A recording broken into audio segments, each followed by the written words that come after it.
J'ai 95 ans. Je vis seul dans cette maison depuis 22 ans.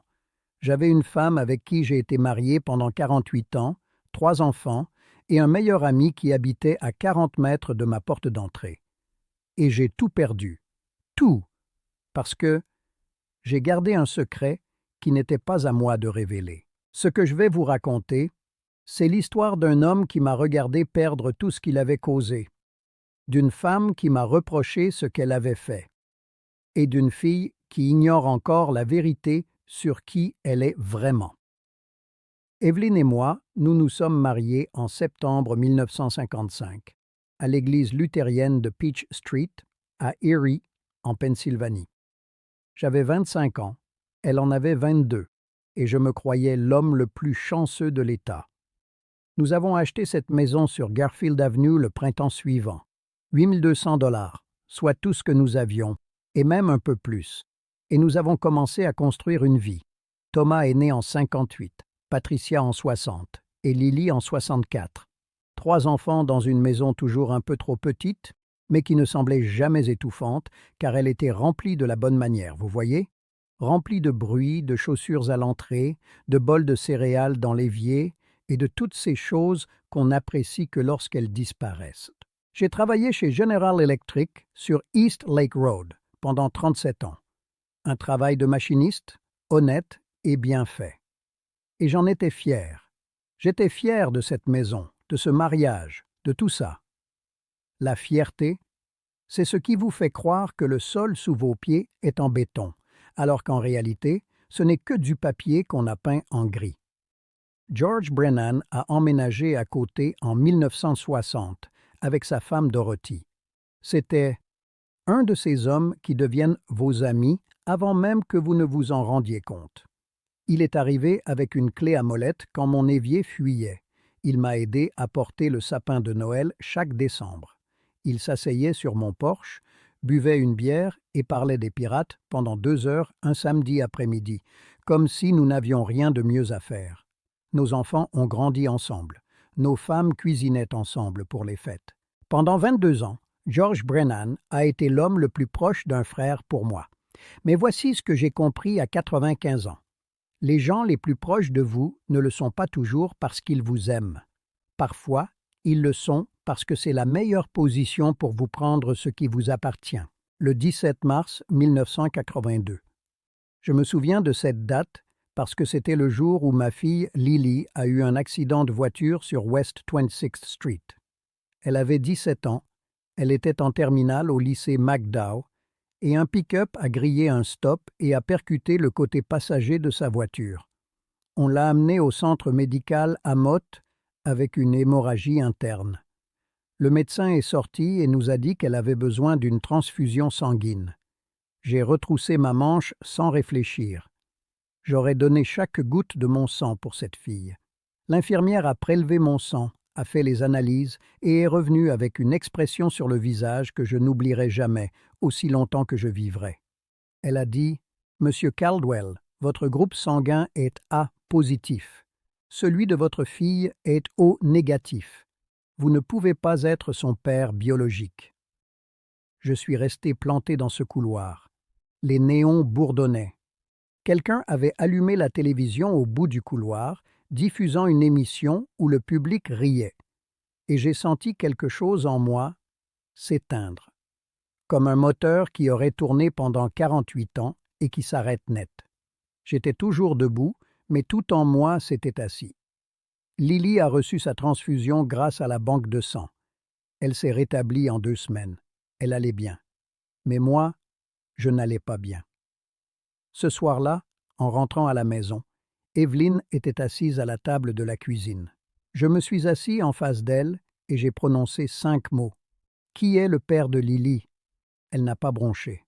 C'est ça, la partie qui me brûle encore, 43 ans plus tard. Elle n'a pas sursauté, n'a pas pleuré, n'a pas dit « De quoi parles-tu » Non, elle m'a regardé comme si elle répétait cette conversation depuis 17 ans et était presque soulagée que cela arrive enfin. Puis elle a prononcé un seul mot. George. 22 ans d'amitié, 40 mètres entre nos portes d'entrée. Des anniversaires, des dîners de Thanksgiving, des barbecues du dimanche, et lui, assis à ma table, mangeant la nourriture que j'avais payée. Et c'était lui, le père de mon plus jeune enfant, George. Mais découvrir la vérité sur George et Evelyn n'a pas détruit ma famille. Non, ce qui a réduit ma vie en cendres, c'est ce qu'Evelyn a fait pendant les 3 jours qui ont suivi cette conversation à la table de la cuisine, parce qu'elle ne s'est pas contentée de me trahir. Elle m'a effacé. J'ai dit à Evelyn que j'avais besoin de temps pour réfléchir. Je ne prenais aucune décision ce soir-là, le pire de ma vie. J'avais besoin de comprendre quoi faire pour Lily, parce que Lily était ma fille. Peu importe ce qu'un test sanguin pouvait dire.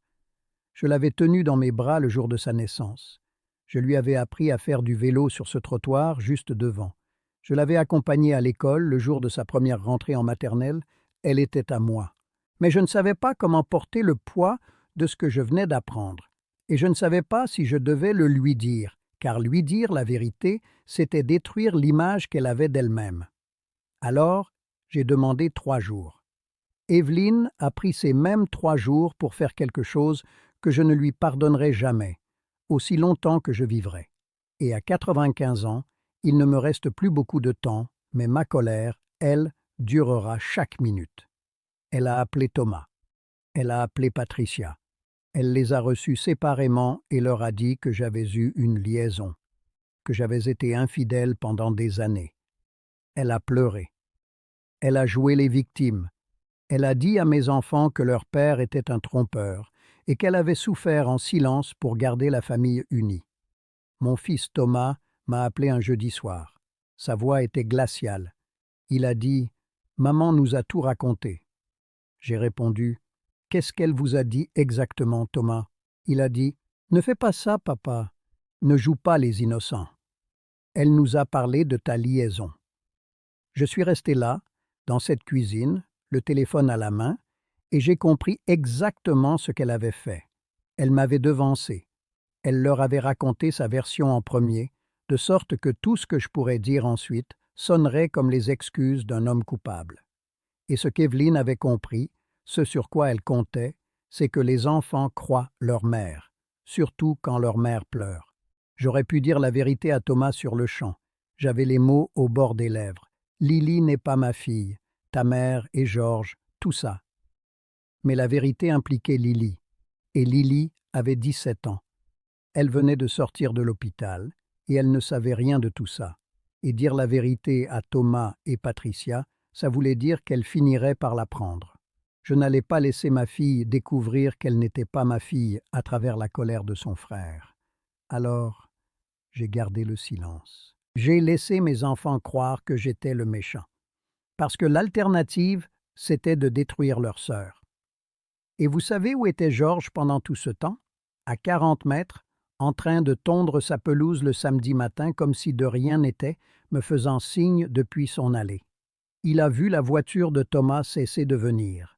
Il a vu Patricia passer devant la maison sans tourner la tête. Il m'a vu devenir un fantôme dans ma propre famille. Et il savait exactement pourquoi. Parce que c'était de sa faute, et il me faisait signe. Patricia est venue me voir une fois, peut-être 3 mois plus tard. Elle se tenait dans ce salon et elle a dit « Papa, je ne vais pas faire semblant de comprendre ce que tu as fait à maman, mais je viendrai encore te voir si tu avoues et que tu t'excuses. » J'ai répondu « Je n'ai rien à avouer. » Elle m'a regardé comme si j'étais quelque chose collé à sa semelle. Elle a secoué la tête et elle est sortie par la porte d'entrée. C'était en 1982.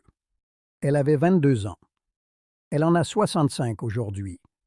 Je ne pense pas qu'elle ait remis les pieds dans cette maison depuis 43 ans. 895 jours depuis que ma fille s'est tenue dans mon salon et m'a demandé d'avouer quelque chose que sa mère avait fait.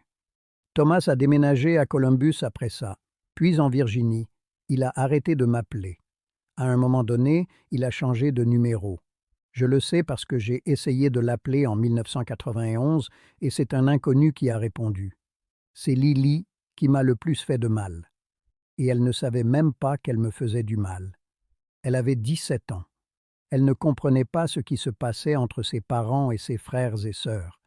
Elle savait juste qu'il y avait soudain une guerre froide dans sa famille et que sa mère pleurait beaucoup.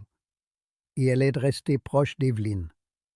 Bien sûr, quand tout s'effondre, les enfants se tournent vers le parent qui pleure, pas vers celui qui reste immobile. C'est comme ça, peu importe qui le mérite. Evelyn et moi, nous sommes restés mariés. Je sais que ça semble fou, mais je n'allais pas quitter cette maison et donner à George Brennan l'occasion de s'asseoir à ma table de cuisine comme une sorte de beau-père pour mes enfants. Et je n'allais pas demander le divorce, avec des avocats, des tribunaux, des dépositions, et risquer que tous les secrets sur Lily ne sortent dans des documents que n'importe quel greffier pourrait lire. Alors je suis resté. Nous avons dormi dans des chambres séparées pendant 21 ans. Nous mangions à la même table, nous nous passions le sel, et nous ne disions rien qui compte. Elle vivait sa vie, moi, je vivais la mienne. Et cette maison nous contenait comme une boîte contient deux choses qui ne vont pas ensemble. Evelyn est morte le 2 novembre 2003. Une attaque cérébrale. Elle avait 70 ans. Je me suis assis dans sa chambre d'hôpital et je lui ai tenu la main parce que c'est ce qu'on fait quand quelqu'un meurt, même quelqu'un qui vous a tout pris, même quelqu'un qui a menti à toutes les personnes que vous aimez et vous a laissé porter la faute pendant 21 ans. On leur tient la main. Je ne sais toujours pas si ça fait de moi un homme bien ou un idiot. Franchement, à ce stade, je ne pense pas que la différence ait beaucoup d'importance. Après la mort d'Evelyn, il ne restait plus que moi. Cette maison. Garfield Avenue. George était toujours là, à côté, avec Dorothy. Il sortait chercher son courrier et moi, le mien. Nous restions à 15 mètres l'un de l'autre. Il me faisait un signe de tête, je lui faisais un signe de tête, et aucun de nous deux ne disait un mot sur ce qui comptait. 22 ans de ça après la mort d'Evelyn. Deux vieux hommes debout dans leurs allées, faisant semblant qu'il n'y avait pas une grenade enterrée entre nous. Thomas n'a jamais appelé. Patricia n'est jamais venue. Lily m'appelait tous les 2 dimanches depuis Buffalo. 10 minutes de discussion sur la météo et les courses. Je t'aime, papa. Et ces 3 mots sortis de sa bouche étaient la seule chose dans toute ma vie qui n'était pas brisée. George est mort il y a 5 semaines, un cancer du pancréas. Ça a été rapide. 3 semaines après l'enterrement, Dorothy Brennan a frappé à ma porte, une boîte à chaussures à la main, les mains tremblantes. Elle s'est assise à ma table de cuisine. Tout le monde finit par avouer à cette table, un jour ou l'autre. C'est comme une sorte de banc d'église avec une cafetière. Et elle a ouvert la boîte. Des lettres. Des dizaines. D'Evelyn à George. De George à Evelyn, remontant jusqu'en 1963. Des lettres d'amour, des disputes, des projets et des photos. Une photo de George tenant Lily, bébé, dans une pièce que je n'ai jamais vue. Dorothy pleurait. Elle a dit « Walter, je ne savais pas. 40 ans de mariage avec cet homme, et je ne savais pas. Je l'ai cru, parce que j'ai vécu 48 ans avec Evelyn, et je ne savais pas non plus. Certaines personnes sont simplement meilleures pour cacher les choses que les autres ne sont bons à chercher. Elle m'a demandé ce que je voulais faire des lettres. J'ai répondu « Envoyez-les à Thomas et Patricia ». Elle a dit « Et Lily ?» Je suis resté silencieux longtemps. Puis j'ai dit « Pas encore, je ne suis pas prêt pour ça ». Patricia a appelé la première, 4 jours après que Dorothy ait posté les lettres. Elle pleurait avant même que j'aie fini de dire « Allô ». Elle a dit « Papa », juste ce mot « papa ». Elle ne m'avait pas appelé comme ça depuis 1982. Elle a dit « Je me suis tenu dans ton salon, je t'ai demandé d'avouer. Je t'ai demandé de t'excuser pour quelque chose que maman avait fait. » J'ai répondu « Tu avais 22 ans, Patricia. Tu as cru ta mère. C'est ce que font les enfants. » Elle a dit « Pourquoi tu ne nous as pas dit la vérité ?» J'ai répondu « Parce que vous dire la vérité, c'était vous parler de Lily, et je n'allais pas faire ça à ta sœur. Elle s'est tue, puis, très doucement, tu as sacrifié nous tous pour la protéger. » J'ai dit « Oui. » Elle a dit Et Georges, il te faisait signe depuis son allée pendant 40 ans? J'ai répondu, oui. Thomas est venu de Virginie le week-end suivant. Il a 67 ans maintenant. Il est entré par la porte d'entrée, s'est tenu dans ce salon et a regardé autour de lui comme un homme visitant un endroit où il avait vécu dans un rêve. Il s'est assis. Il n'a rien dit pendant très longtemps, puis il a dit « J'ai gaspillé 43 ans à être en colère contre la mauvaise personne. » J'ai répondu « Tu ne les as pas gaspillés, Thomas. On t'a menti. » Il a dit « J'aurais dû te demander. J'aurais dû simplement te demander. » Peut-être qu'il aurait dû. Mais je comprends pourquoi il ne l'a pas fait. Lily ne sait toujours rien. Elle a 61 ans aujourd'hui. Elle vit à Buffalo, elle enseigne en CM1 et elle m'appelle tous les 2 dimanches. Elle m'appelle papa. Et ce mot, sorti de sa bouche, est la seule chose dans toute ma vie qui ne soit pas brisée. Je ne sais pas si je lui dirai un jour la vérité. Peut-être qu'elle la mérite. Thomas et Patricia pensent que oui, mais j'ai 95 ans et je protège cette fille depuis le jour de sa naissance. Et je ne sais pas si je saurai m'arrêter. Peut-être que c'est égoïste. Peut-être que je m'accroche à quelque chose qui ne m'appartient pas. Mais elle m'appelle papa, et je ne peux pas être celui qui lui enlève ça. J'ai déjà perdu assez. Patricia est venue dimanche dernier. La première fois qu'elle mettait les pieds dans cette maison depuis 43 ans. Elle s'est assise à la table de la cuisine, sur la même chaise où sa mère était assise le soir où elle a prononcé le nom de Georges. Elle m'a tenu la main. Elle ne l'a pas lâchée pendant 1 heure. Et pour la première fois depuis plus longtemps que je ne peux le compter, je ne suis plus le méchant de cette famille. Je ne suis plus le trompeur. Je ne suis plus l'homme qui a ruiné son mariage. Je suis juste papa.